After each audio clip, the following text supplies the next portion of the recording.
Kepada Tuan dan Puan, para anggota DPR yang terhormat, apa kabar hari ini? Sepertinya tak sebaik biasanya. Sama, di sini pun begitu. Kita semua memang sedang diuji. Hidup memang tak selalu baik, kan? Seperti kami-kami ini, Tuan dan Puan juga mungkin lebih banyak bekerja di rumah. Kalau lihat siaran sidang atau rapat terbuka di gedung DPR sekarang sih kelihatannya banyak kursi yang kosong. Tapi biasanya juga kosong kan ya? Tuan dan Puan anggota DPR yang terhormat, saya perhatikan parlemen-parlemen negara lain fokus melawan corona. Tapi rasa-rasanya isu-isu yang keluar dari Senayan belakangan kok kebanyakan tidak terkait corona ya? Kami malah membaca DPR bersemangat membahas isu-isu lain.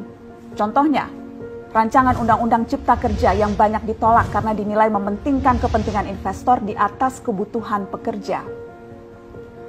Presiden Jokowi pekan lalu sempat menyatakan pemerintah dan DPR menunda pembahasan salah satu klaster di rancangan undang-undang itu, klaster ketenagakerjaan. Ini untuk memberi kesempatan mendalami substansi dan mendapat masukan dari banyak pihak. Berpegang pada alasan itu, maka sudah seharusnya klaster lain dalam RUU Cipta Kerja pun perlu ditinjau ulang.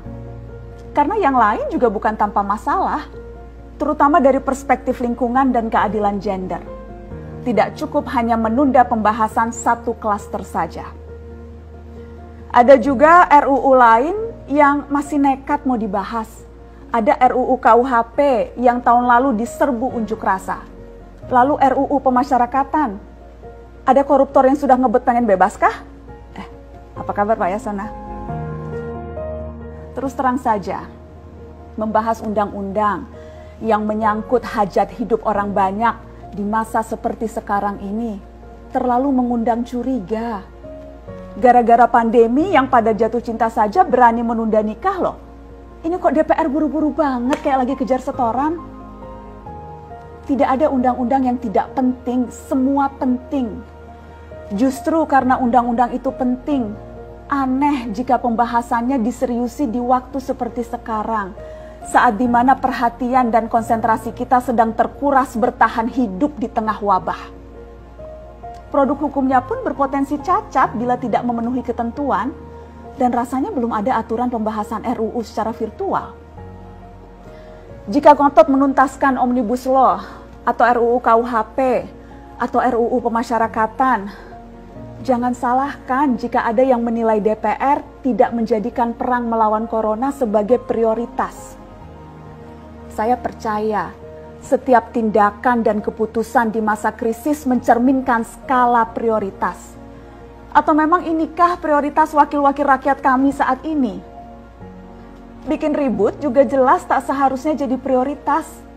Satgas COVID-19 DPR kemarin dikabarkan mengimpor jamu ilegal dari Tiongkok secara besar-besaran untuk pasien positif virus corona. Satgas kemudian membantah itu, katanya ini diproduksi di Jakarta dan merupakan sumbangan Wakil Ketua DPR RI Sufmi Dasko yang akan dibagikan gratis ke berbagai rumah sakit. Kemudian dikabarkan juga jamunya mengandung bahan berbahaya dan belum terbukti klinis. Satgas lagi-lagi membantah, katanya sedang proses mendapatkan izin edar di Badan Pengawasan Obat dan Makanan. Sedang itu berarti belum kan ya? Tuan dan Puan yang terhormat, niat baik pun perlu proses yang baik. Proses yang semrawut hanya akan disusul polemik. Sementara sekarang kita sedang banyak-banyaknya menaruh harapan kepada negara. Tindak tanduk DPR salah benarnya akan selalu dilihat. Makanya sempat ramai juga warganet mengkritik Satgas COVID-19 DPR RI yang berfoto mengenakan APD saat hendak berkunjung ke rumah sakit darurat Wisma Atlet menyerahkan sumbangan DPR. Ini dinilai melukai hati masyarakat. Tenaga medis kita saja bertaruh nyawa benar karena kekurangan APD. Tidak ada yang meragukan jumlah sumbangan DPR. Kami yakin pasti banyak, namanya juga DPR, beli ribuan rapid test saja mampu, ngeborong jamu apalagi. Tapi ini soal rasa dan empati. Kecuali ya, kalau yang dipakai anggota DPR itu APD yang lain, alat pelindung dewan. Salam hormat dari kami yang kalian wakili.